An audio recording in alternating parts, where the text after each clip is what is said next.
Hey, you guys, welcome to QT with Erin Jai. We are slowly getting back and opening up the economy, but we are still, quarantining some of us. So I'm still going to do the show until we are fully open. And remember, this show is dedicated to rebuilding and building right now in the season of isolation. So it's about positive energy and things that you can do to improve while you are in quarantine. So on today's show, I have Miss Nickquolette Barrett. She's going to join us again today. You guys need to check out my last interview with her. It's on my YouTube page as well. And Nickquolette is the owner of iRock Resumes. She's a chief career strategist, certified career transition coach, certified online profile expert, and certified employment interview professional. So you guys welcome Nickquolette Barrett. I'm going to bring her in. Hi, so glad to be here again with you. Yes, And I yes. love this series. Oh my gosh. Thank QT with Erin. I'm like, you go, girl. you. Yes, I love thank it. you. Thank you. It came to me when I was sweeping and I was like, you know what? I'm gonna do this. And I think it's good to just focus on that and Mhm. rebuild when everything is quiet around you, when the world is standing still, you have Yeah. to focus on something. So I Yes. felt like I wanna, be positive and give people some good jewels and from good people. Oh, yeah. Well, I am so glad to be a part of your mission. Thank you. Yes. Well, let's Mhm. jump into it. Mhm. So, man, a lot of people are not working right now, Mhm. and they're being laid off, furloughed. Uh, you know, what do you think with companies? A lot of people are able and blessed to work from home. Mhm. What do you think? Like, how do you think this is going to change companies right now? Like Mhm. by this time next year, or like their hiring process, their uh, emergency preparedness, like what shift do you see that might happen after this? Because it's definitely going to be different. Yes, it's definitely going to be different. And what I truly believe is going to happen is that those companies who are resistant to allow employees to work from home because of their own trust, and they felt they had to set their eyes on employees or what have you, they're going to think differently and say, you know what, why are we holding on to those old traditional styles of working where everyone has to come into an office?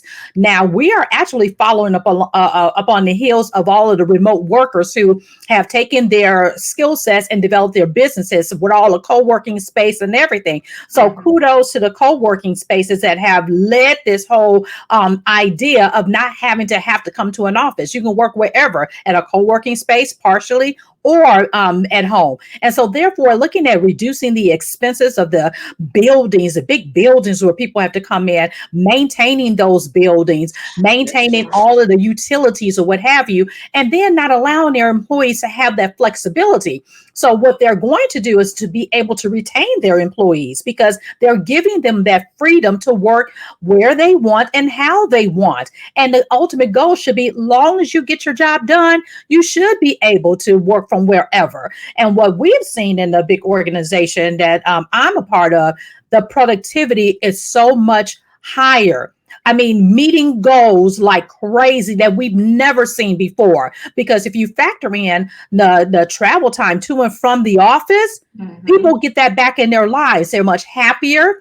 They're able to produce better or what have you. But then still, the companies are still going to have to allow some employees to come in because some employees like to have that camaraderie in the office. So having it like a co-working space, turn it into that. Come in if you want, and if you don't want to, you don't have to. So it's definitely making a large organizations all the way down to small organizations to think differently, and they'll be able to retain the talent that they work so hard to get.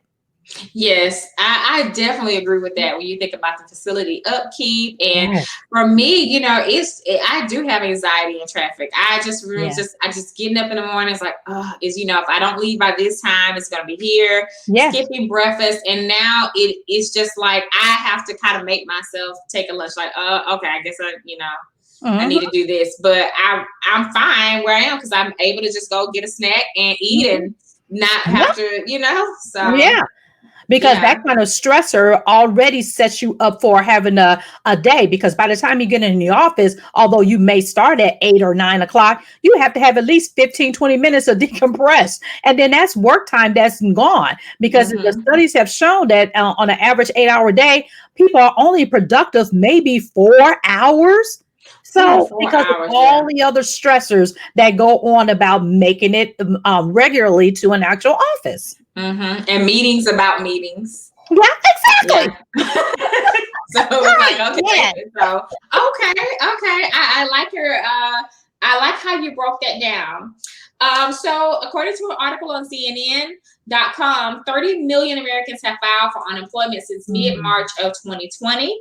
Yeah. So to the person that has been furloughed or laid off, like now what? But Mhm. just now what? Like Mhm. what would you? They're home, and what can you do as of now? Right now, I would highly recommend is that they take some time to do a brain dump of all of their skill sets, all the things that they've been doing.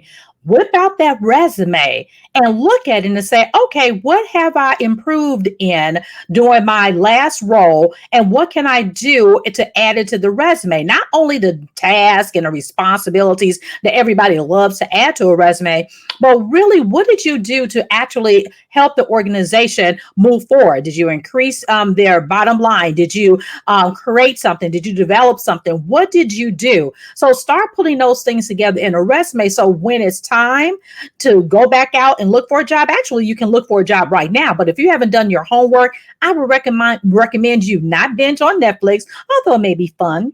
I Mm-hmm. would rather you go ahead and develop yourself and get ready to enter into the market and have your resume be such that it is so that it can stand out amongst the crowd. Don't sit around. And if you are just at home, but you furlough, but you have an opportunity to probably go back, take some development courses. There's all types of free courses out there. Don't sit around. Just carve out an hour a day to learn another skill Mm-hmm. set.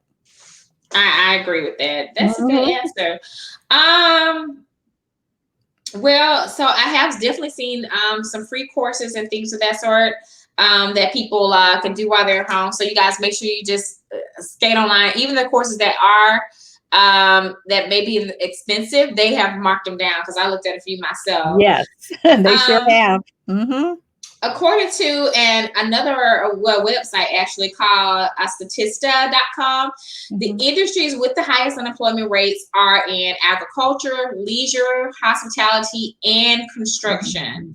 Mhm. As a career coach, would you advise these professionals in this industry, like as far as how they go for their employment? Because I don't know, do they necessarily all of them have to have resumes, or what advice would you give for those if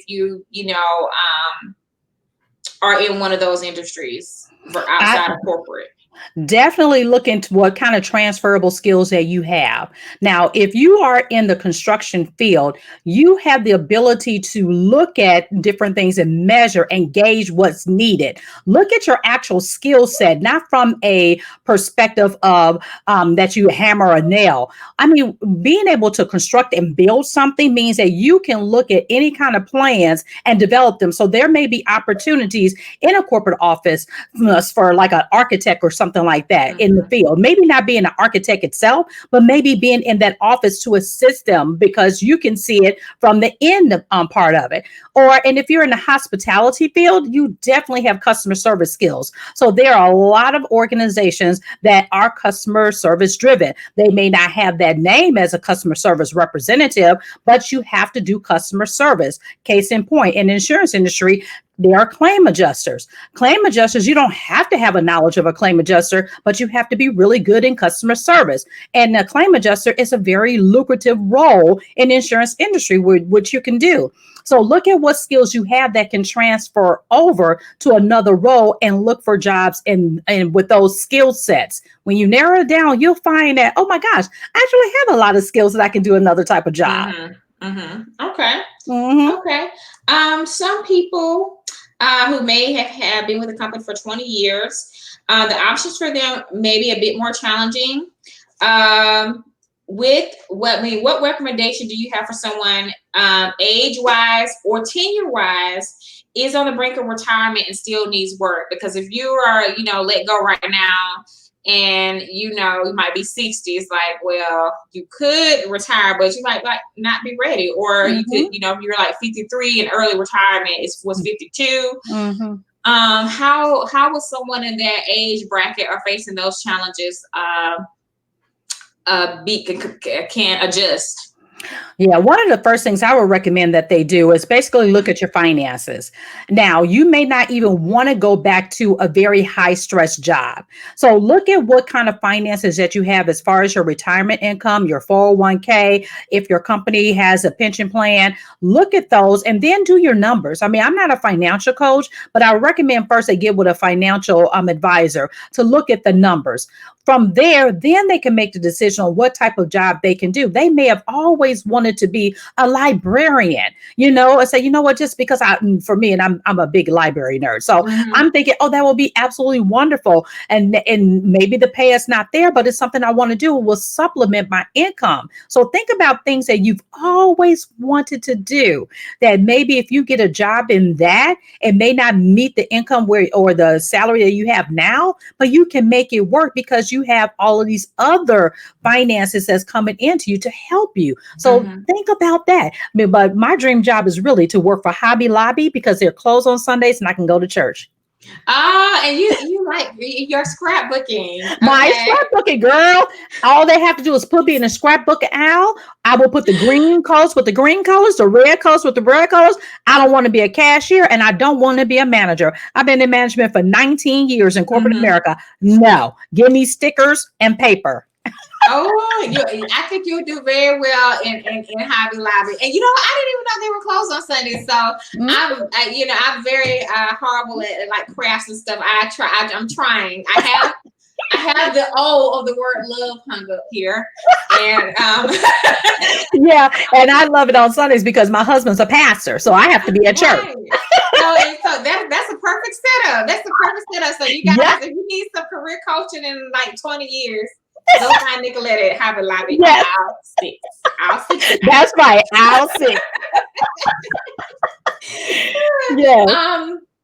So we're gonna head towards the interview process. After basically, I'm not gonna say losing your job, but being laid off or in transition or finding a new position.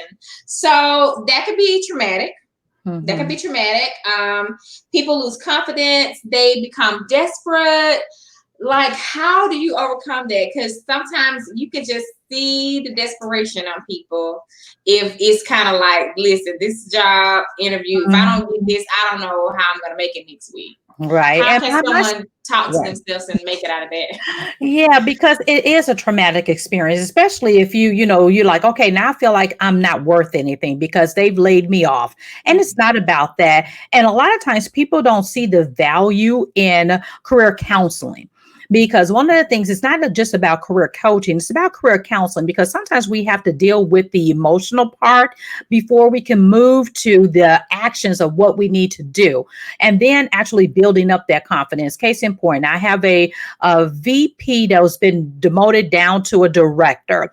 Very big confidence, buster. So he's just having a tough time accepting that and just he's like, to be honest, my whole confidence is down for that.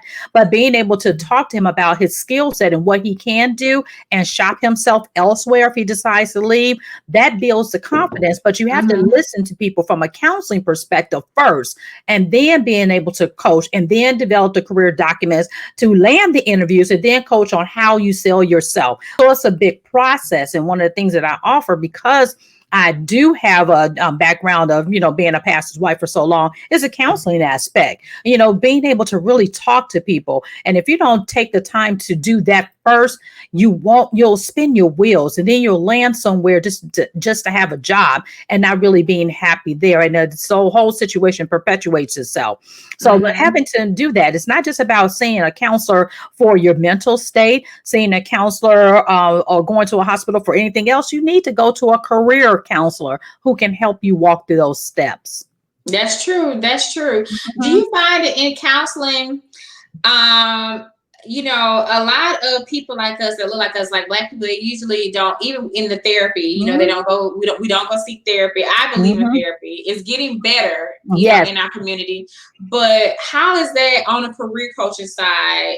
Do you see more African Americans are participating in the more career coaching now, and why is it important for us? No, I don't see as many because when I think about the ones who have invested in that with myself, are not really us. I hate to say that because all we look at is a sticker shock. Mm-hmm, They mm-hmm, don't see what the benefits is in it because it's like, oh, that's a lot of money. Well, it's an investment. It's like you going to a doctor, and we're mm-hmm. going to get you through the emotional part so that you can get the income that will pay you back for the investment. Because a lot of times we're looking at it just about the money, but not what you get out of it. And so it is getting better as far as therapy as a whole because we're putting the stigma out that it's okay to go see a therapist. And guess what? It's okay to go see a career counselor to be able to coach you through all of that, who has that experience to do both. And it's okay, but not many as I would like to see in our environment or our culture. Is more about let me just get the resume and run. I said, but you need more than just a resume. You have to Mm-hmm. understand it's more than just that. Yeah, and it's pretty much I haven't seen a career counselor, but I did go to a life coach before I moved to Texas, and it helped Mhm. me a lot. It helped me Yeah, just clear things, and it, you guys, it's an unbiased person. It's not your yeah, friends like, girl, you don't need them, you yeah. know. Or even your mama telling you, baby, you can just Right. talk to me. Let's eat us some greens and cornbread. Right, because they're gonna always, they just want you to be happy at the end Yeah. of the day.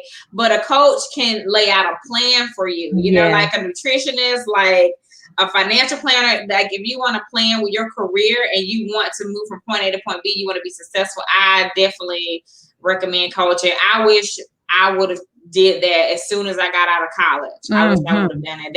That was a big regret for me. So I'll continue to try to get the word out there for you. Yes. Mhm.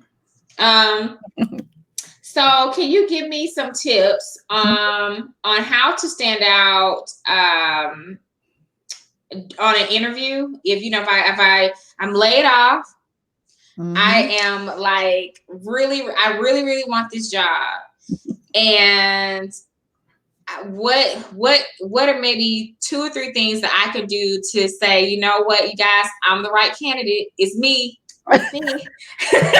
Yeah, you one know? of the things that I see people fail to do is even know their resume. Yeah. First of all, please know your resume. Please help your resume, y'all now. Read Yeah. it. And even with my clients, after I deliver their resume, I say, make sure you read it and know what's on there. Right. Because if you go in the interview and you're not talking about anything on your resume, then it's like, okay, well, who is this person on this paper? But who is this in front of me? So that's Right. number one. Yeah. And number two, when you actually are interviewing for that company, it's best to always know what that company's mission is all about. Mm-hmm. Know more about what the company is, their mission, their vision, know a little bit about their background. So you can go in with an idea of actually what they do. It's nothing worse than go to a company and you don't even know what they do. Yeah, So it's like, it okay, is I just dope. saw the job and oh, you do that? I didn't know you do that. So Right. being able to understand what they sell, what they promote, what they're about is going to be beneficial because you have to make sure that that's something that you want. So that would be Mm-hmm. my number two tip. Number three is make sure you look presentable. I know I hate to have to say it, but you do. You still Mm-hmm. have to look presentable. Don't Mm-hmm. assume that you can just show up and in anything. Err on the side of the basic blues, the basic blacks, the blakes basic, pearls. This, tone down. Don't have all your hair in your face and they can't see Right. you. You have to keep Right. doing this all the time. Right. All this big stuff like that. No. Right. Let me see your face. So make sure your presence is that so that nothing is distracting. So they're not looking at how red your lips are, how your hair, you keep flipping it out. I had an interview with a young lady. She had a tongue ring, and every time she talked, I'm looking at the tongue ring. Right. Not that I'm against tongue rings, but baby, I can't understand what you're saying because they've been Right. like that. So I'm like, did she just get it pierced? So I'll take it out for that moment. and then put it back in later. But when you're going there, you're needing to present your best self. And if you don't know how to do that, please get that part together. So those would be my 3 tips, because those are the most common ones that people don't even think about. Right, right. Okay. Mm-hmm. So this one, I thought about this one last night because I always, before I interview people, I try to put myself, in like a consumer shoes, or the people that I ask about. The job market is basically going to be very competitive. Yeah. It's 30 million. It's 30 million people being laid off. Do you feel like now is a wise time to negotiate salary with employers? I'm sorry, having so many options. Oh gosh. Probably not as much. And it will have to be based on the actual job and what is going. If you're in a very niche area, you probably still have a chance. But if everybody is going for a customer service job, probably not. My coaching would be to that person: take what you can so we can, make sure that it's a good job, of course. Get in there and let's maximize your salary once you're in. Let's develop a plan to say, okay, how can you be the star employee? Right now, you're looking the same, because they have so many people, they can pick and choose and do what they want to do. But when you get in there, that's when you work it so you can increase your salary based on your performance. And that's another thing career coaches can do. Develop a plan for you to, when you get in there, what are you going to do next to increase your salary? Okay. You know what? Speaking of that, how long, so someone says, okay, I need a career coach. I think I'm going to do career coaching. And a career is pretty much like a lifelong thing. What is a general plan for that?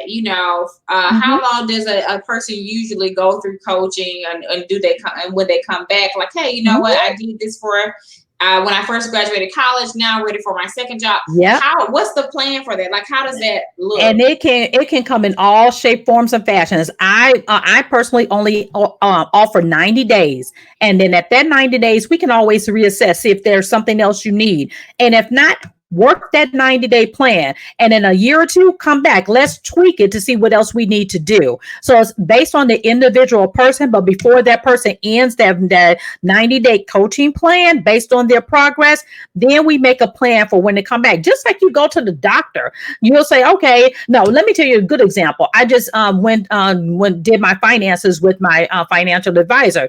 We did the whole plan. He said, okay, so we got you set, work that plan. We're going to come back next year and look at your plan again. So it's the same thing. It's based on what it is and how I'm going to work it. Now, I have access to him if I need to ask questions. And a lot of times we as career coaches, we do allow that kind of access. But it's about what do you need and where are you trying to go will be something that as you make up your budget for the year, what are you going to do? How are you going to invest in your development? Will it be via coaching? Will it be via going to a conference? Will it be in audio books or books? What are you going to do? And career coaching should be a part of that plan. Okay. All right. Have you ever, let's see, I guess I'm just going to ask it because I was trying to, what makes a client coachable and what makes a client uncoachable? Okay. that is so funny. If you have a client that's coachable, that means they are taking the feedback and implementing. Now, there's a difference with, okay, so you know what? I like that, but maybe I should do it this way. So it can be a two-way street. I call it a partnership. It's not do everything that I say, although sometimes I do threaten my clients. But anyway, but it's about that partnership and how do we develop a best plan for you? Now, if we give the plan and you're not working the plan and I see that you're not engaged in it, then maybe the next 90 days we won't work together because they're not ready. And I wouldn't say they're uncoachable. It's just that they're not ready. Okay. Okay. All right.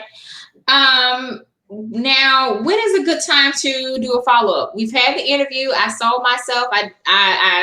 Hopefully I got the job. When is a good time to do a follow-up?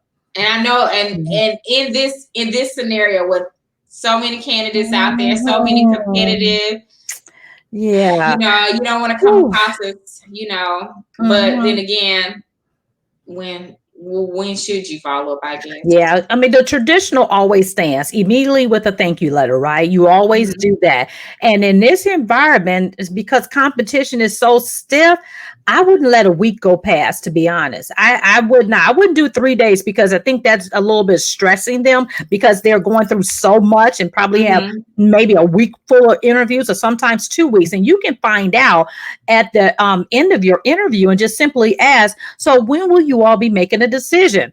If they say within 2 weeks, I will still follow up in a week, say, okay, I'm just following up to let you know I'm still highly interested because they haven't gotten to their decision, right? So you're keeping your name in front of them. And then at the 2 week mark, if you haven't heard anything and you still want to follow up again. So I would say base it on what they tell you and when they are going to make that decision. Thank you letter immediately and then gauge it within a couple of days based on what they tell you as far as when they'll be making their decision. Okay, all right. And before we gonna take a tour of your website, my last question is: can you offer any words of encouragement for someone who's experiencing self-doubt or trouble during this season of isolation? Yes. Know that you have worth. And there is someone out there, there's a company out there, there's an organization, there's what have you that need your skill set. Own your skill set, know your skill set, and hold on to it. I just had a quick interview prep with a friend of mine, and all she was focusing on was the fact that she don't have X, Y, and Z. I said, you need to get that out of your head. Focus on what you do have and what you do bring to the table and stop Mm-hmm. focusing on the negatives. She said, oh my gosh, I've been struggling trying to write my opening statement because I was just thinking about those other things. She said, thank you so much. I said, that's what you have to do. Yeah, you have to Focus on tell the your stuff. positive. Yeah. Okay. We guys, we're Mhm. gonna take a tour of Nickquolette's website and let's do a screen share. Let me make sure that I have it up. Okay. All right. Let's do a screen share. Share screen. All right. It says application window or Chrome tab. All right. So Nicolette, do you see my screen? Yeah, uh-huh. All Yep. right. So Mhm. you guys, this is her website, iRockResumes.com. She offers like job landing packages, resume service, LinkedIn, coaching, bios, professional bios, career website, LinkedIn profile refresh, and also she has a mailing list, you guys. So if you're not ready right now, definitely join the mailing list. She's got some good tips in there for you. Let's see. I Mhm. know. Oh, it's career professional. Mhm. Let's see. It was. Are you? What are you offering right now? Um, Any right there on the I'm a career professional. It should be the iRock Inner Circle, and that is a monthly membership group where Okay. we all get together. And I do a live show every week on Thursdays, and I give general information, but I go deeper in my group that I'm just now developing and launching, and it's called the iRock Inner Circle, where I'm able to answer your specific questions and in the actual group, because on the lives I don't get a chance to really dig deep into that because it's a Mm-hmm. live and I'm just giving general information, and I give the what and the why, but the how is reserved for our clients, like people who are part of my iRock Inner Circle. I can give the how tips. So it's a group thing that I'm doing once a month. We get on the live and we talk about different things, issues that they may be having on the job, any type of coaching or what have you. And it's I guess it's engaging and it's only Okay. for that group. All right, you Mhm. guys. And the benefits of this program is really cool. So she has access to LinkedIn, private group to hang out with her and like-minded professionals. That's some good networking, you guys. Yeah. The monthly live Q&A on Zoom. That's always good, to just have someone on hand that you can ask questions. Access to the recording if you miss it. And the iRock Inner Circle coffee mug. Yeah. Oh, with a handwritten thank you note. What a personal touch. Yeah. I love it. A bi-monthly mastermind classes. Oh, can Mhm. you tell me a little bit more about these? Yeah, the bi-monthly master classes is one that's going to be a Zoom, and it's going to be all a class. So I will probably go into deeper into interview prep, and it's just going to be a class to teach them how to interview, teach them how to develop a nice resume, teach them how to network properly, LinkedIn skills, what have you. And that's every other month that they will be privy to an actual mastermind class. I mean, a master class, I should say. Mhm. Okay. And you guys also for every 3 months you're subscribed to her, you get a 30-minute coaching sessions and also resources you can use and additional surprises throughout the year. I absolutely love it. Mhm. Let's see. Mhm. All right. And you guys, y'all can find that on iRockresumes.com.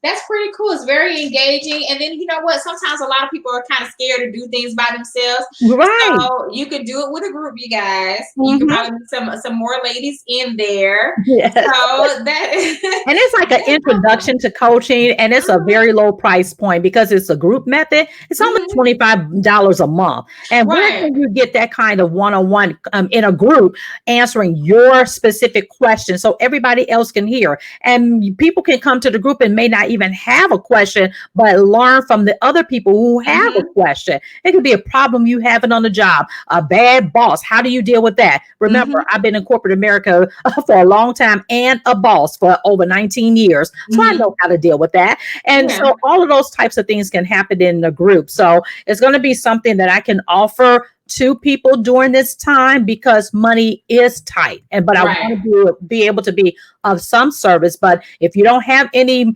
skin in the game, meaning pain, people won't do it. So Right. a little amount, at least it gives them like, yep, I'm paying for this. I'm gonna make sure I show up. Right. Yeah, yeah. You guys definitely check that out. I definitely think it's a good investment and a good opportunity. And you know, you get that one-on-one too, like you said. And Nickquolette is very engaging and very nice, as you guys can see. So you guys Thank you, do it. Erin. I'm gonna have the link to our website underneath this video when I post it on YouTube.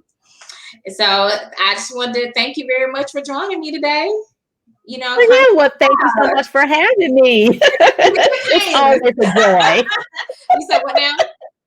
I said it's always a joy to be with you. Oh, thank you, thank you. You know, and you guys, when Nickquolette came on my show last year, we had so much fun, and I was like, okay, you know, we're gonna do something again. And I said, I'm gonna wait until a moment of something, you know, where you know, to bring her on for something. It was gonna either my plan was, you know, a panel discussion or something where you know there's some kind of surge of something that has to do with employment. Mhm. Unfortunately, this situation, but you know, Mhm. I think at this time right now, getting making decisions about your career, your Yes. future, getting some coaching, getting some help is really important. So Mhm. that's why.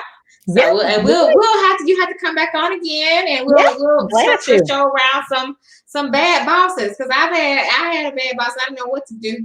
Yeah, honey, and there's a So way to deal with them, trust me, yeah, and you so we won't could get do fired. a good old session about that, a good old crash course about that, you guys. Yes. So I'm pretty sure a lot of people can relate. And Mhm. I'll have a nice, good, unhappy emoji right there with the thumbnail. So it'll be Yes, very attractive to you guys. But yes, yes. you guys, thank you so much, Nickquolette, for coming on. And Thank I you. appreciate you so much. Oh, So well, thank you for having me in front of your audience. I love this. This is awesome. thank you. Well, bye, Mhm. you guys. Bye.